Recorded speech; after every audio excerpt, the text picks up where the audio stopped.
એક મહત્વના સમાચાર સામે આવી રહ્યા છે, કરીશું તેના ઉપર નજર। જે સમાચાર મળી રહ્યા છે, સુરતમાં તાપી નદી ફરી બે કાંઠે વહેતી થઈ છે।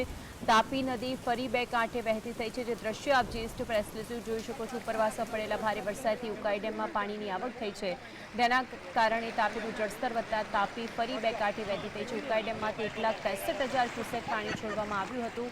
ત્યારે અત્યારે જે એક્સક્લુઝિવ દ્રશ્યો આપ સ્ક્રીન પર જોઈ શકો છો। હાલ ઉકાઈ ડેમની જળ સપાટી 336.18 પર પહોંચી છે।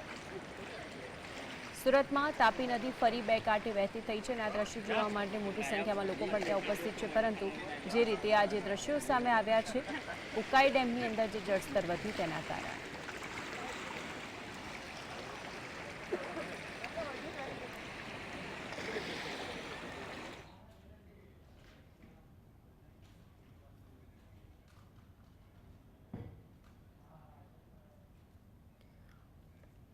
તો આજ અંગે વધુ માહિતી માટે સુરતથી સંવાદદાતા સાહિસ જોડાઈ ગયા છે। સાહિસ, તાપી નદી ફરી વખત બે કાંઠે વહેતી થઈ છે, વિગતો શું છે?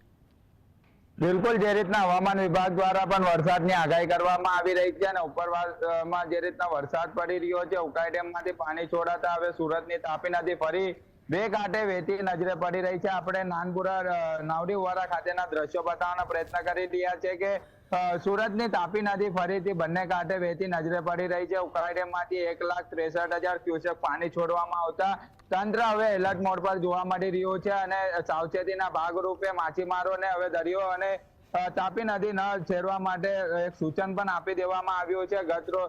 ગત ટાઈમે પણ જે રીતના તાપીપુરની સ્થિતિ જોવા મળી હતી, કેટલાક નાવડીઓ પણ પાણીની અંદર ગરકાવ જોવા મળ્યા હતા। હાલ તો સાવચેતીના ભાગરૂપે અહીંયા માછીમારો દ્વારા નાવડી પણ તેમને સલામત બાંધી દેવામાં આવી છે। બીજી તરફ જે તાપી નદી જે છે તે હાલ બંને કાંઠે વહેતી થઈ છે, પરંતુ આહલાદાયક દ્રશ્યો સુરતના તાપી નદીના જોવા મળી રહ્યા છે। ફરી તાપી નદી બંને કાંઠે વહેતી જોવા મળી રહી છે અને જો ઉકાઈ ડેમમાંથી વધુ પાણી છોડવામાં આવશે તો આ નાવડી ઉવારા સહિતના અનેક વિસ્તારો ફરી પ્રભાવિત થાય તેવી પૂરેપૂરી સંભાવના પણ જોવા મળી રહી છે। 1,63,000 ક્યુસેક પાણી હાલ તો છોડવામાં આવ્યું છે, ત્યારે સુરતની તાપી નદી બંને કાંઠે વહેતી થઈ છે। પરંતુ જો ઉપરવાસમાં પડી રહેલા વરસાદ અને ઉકાઈ ડેમમાંથી પાણી ફરીથી છોડવામાં આવે તો આ નાવડી ઉવારા ફરીથી સાવચેતીના ભાગરૂપે બંધ કરી દેવામાં આવશે એવી પૂરેપૂરી સંભાવના પણ હાલ જોવા મળી રહી છે। કારણ કે જોઈ શકાય છે અત્યારે પણ પાણી ઉપર સુધી આવી ચૂક્યું છે અને કેટલાક નાવડીઓ પણ અત્યારે સાવચેતીના ભાગરૂપે બાંધી દેવામાં આવ્યા છે, પરંતુ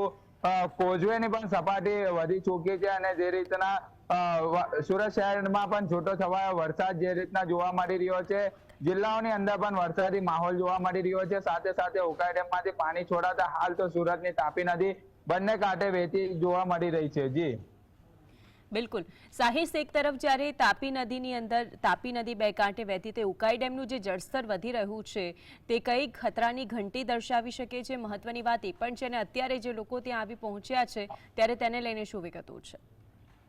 બિલકુલ, જે રીતના ઉપરવાસમાં પડી રહેલા વરસાદ અને બીજી તરફ ઉકાઈ ડેમમાંથી પાણી છોડવામાં આવી રહ્યું છે, જો ફરીથી હજુ પણ પાણી છોડવામાં આવે તો પૂરેપૂરી તાપી પોર્ટ જેવી સ્થિતિ ફરીથી થાય તેવી પૂરેપૂરી સંભાવના જોવા મળી રહી છે। નીચાણવાળા વિસ્તારની અંદર પણ હવે તંત્ર દ્વારા એલર્ટ કરી દેવામાં આવ્યા છે તમામ લોકોને। હાલ તો તાપીનો નજારો જોવા માટે કેટલાક અહીં સહેલાણીઓ અથવા તો લોકો પણ આવી રહ્યા છે, પરંતુ આપણે અહીંના લોકો જોડે જ વાત કરીશું। શું કહેશો, ફરીથી તાપીના બંને કાંઠે વહેતી નજરે પડી રહી છે?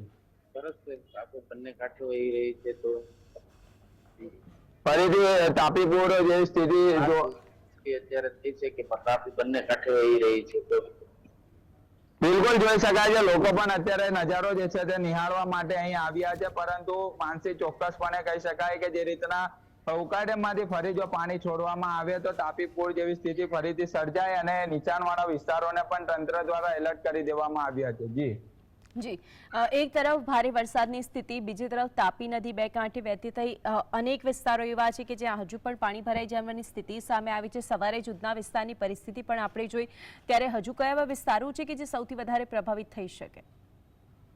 બિલકુલ, હજુ પણ વરસાદ જો અવિરતપણે સુરત શહેરની અંદર જોવા મળે તો ઉધના, વેસુ સહિતના જે લીંબડ વિસ્તાર છે, પર્વત પાટિયા છે, પર્વત ગામ છે, કતાર ગામ છે, ડભોલી છે, એવા અનેક વિસ્તારો જે છે તે પ્રભાવિત થઈ શકે છે। કારણ કે સુરતની ચારે તરફ પાણી જ પાણી ભરાઈ જાય તેવી સંભાવના પણ પૂરેપૂરી જોવા મળી રહી છે, પરંતુ જોઈ શકાય છે હાલ તો તાપી નદી બંને કાંઠે છે અને જો વરસાદ અવિરતપણે વરસે તો સુરત શહેરની અંદર જળબંબાકાર જેવી સ્થિતિ પણ સર્જાય તેવી સંભાવના વ્યક્ત કરવામાં આવી રહી છે, પરંતુ જે રીતના નીચાણવાળા વિસ્તારોની અંદર પાણી ભરાવાની સ્થિતિ જોવા મળી રહી છે ત્યારે પ્રી મોન્સૂનના દાવા મહાનગરપાલિકાના પણ પોકળ સાબિત થતા નજરે પડી રહ્યા છે। મહાનગરપાલિકાના જે દાવા પોકળ સાબિત થઈ રહ્યા છે, બીજી તરફ લોકોને હાલાકીનો સામનો કરવાનો વારો આવ્યો છે। જી બિલકુલ, આપ અમારી સાથે જોડાઈને વિગતો જણાવી તે